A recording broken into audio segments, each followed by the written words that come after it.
If you want to use email marketing, you need to build an emailing list, and the best way to do that is with an opt-in landing page. Landing pages can be very effective, but I see a few mistakes done on most landing pages that make the conversion much smaller. If you correct those mistakes, your conversion will get immediately higher. In this video, I'll use a blog subscription page as the example.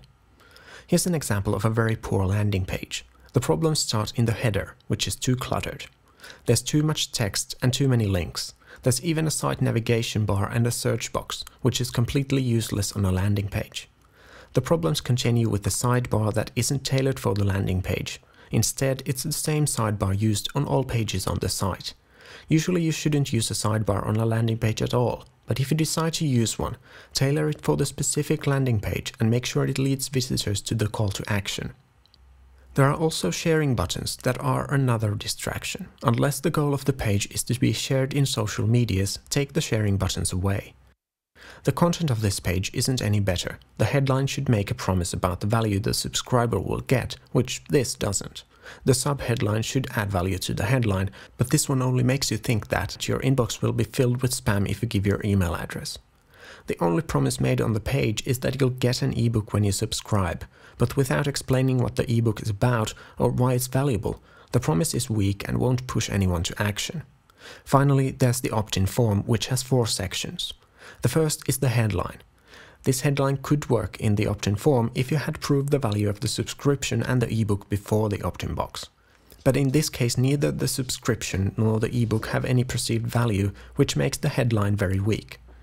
Next, it asks for your name and email address. Whenever you ask for someone's info, you should ask as little as possible. Even if you just ask for their name, your conversion will generally drop. There are situations when you should ask for the name and even more, but unless you're sure you need that extra info, just ask for their email address. Once you fill the form, you need to click the Submit button.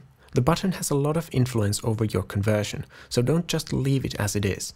Make it as good as possible. There's 3 things to consider: the text, the color, and the size. In this case, they're all wrong. The text isn't urgent and it doesn't promise any value. The color doesn't stand out, and the button is quite small. And finally, there's the privacy info, and in this case, an ad for the email service provider. You should have a privacy statement, but it shouldn't be so prominent. And an ad for the service provider is another distraction that you want to avoid on a landing page. Now let's take a look at a landing page with the same goal but very different quality. The first thing you notice is a clean design. There are no links in the header, though the name of the site is linked to the home page. There's no sidebar to make things cluttered, and there are no sharing buttons to distract the visitor. Let's look at the content of the page. The first thing is the headline, which makes a huge promise: raise your prices and get more customers. That's something the target audience of this page is interested in. And the subheadline adds to the promise of the headline, but it also creates an image in the reader's mind. Next comes social proof, testimonials from customers, or in this case, readers. It's one of the most important parts of any landing page. When you're asking people to give you anything, their email address or money, they want to know that the others who have already given that to you are happy with their decision. Then comes the copy of the page. There are many effective ways to start the copy, but the most important part to remember is that you'll have to promise value and prove that you will deliver it. In this case, I started the copy by pointing out why most businesses fail: lack of knowledge about the real principles behind effective marketing and business success. The implication is pretty clear. If you subscribe to Effect Selling, you'll learn that practical application of those principles. And note that the testimonials are centered on this idea. But still, I make the point even clearer with the next headline, which is followed with a list of things you'll learn if you subscribe. And note here that each bullet point showcases benefit to the reader. So instead of just saying you'll get landing page lessons, it says landing page lessons show you clear steps to increase your online conversion.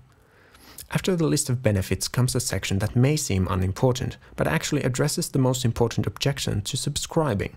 People are so used to reading blogs without seeing any real results that they avoid subscribing to new blogs. There are many ways you can handle objections. The one I use here is a direct approach. I tell the reader I felt the same about blogs, but I won't waste their time with useless filler content that doesn't create real results for them. Then comes another opt-in form.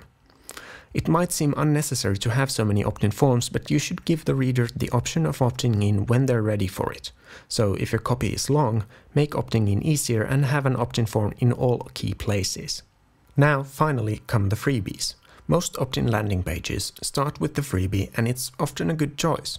In this case, the subscription is the focus and the most valuable thing you'll get, and the bonuses are used only to give the last nudge towards subscribing. But the best order depends on the situation, and you should test to see what works best for your audience. The basic structure would still be the same, and I'll recap that structure in a minute. Before that, there's something important about freebies. As with anything you advertise, you need to focus on the benefits the buyer will get. For example, the 101 Headline Formulas ebook. It says whether you're writing an ad, article, sales letter or a blog post, you need to pick the right headline or no one will read what you wrote. And you need to know the expectations the headline sets or the reader will leave as soon as they've read a couple of sentences. So it very clearly tells you what are the benefits you'll get when you read the ebook. And to make it more believable, there's a testimonial by Danny Iny, which basically repeats the benefits and makes them seem more valuable. Then there's another bonus, landing page checklist, 11 most important keys to high conversion. Again, it makes the benefits very clear. You'll know more about landing pages than 90% of online marketers. It's easy to understand, and you'll always reach a higher than average conversion if you follow the advice in it. And then there's yet another opt-in box. It's the last one, but there's one more section of text, the PS. You should almost always use a PS on a landing page which is relatively long. There are always the visitors who skip straight to the end of the page, but they're likely to read the PS. Basically, the PS is there to remind the reader of the benefits they'll get if they subscribe. It follows pretty much the same structure that the main copy did. It starts with the big promise, then explains the most compelling benefits the subscriber will get, then mentions the free bonuses, and finally reminds the reader that there's no risk in subscribing.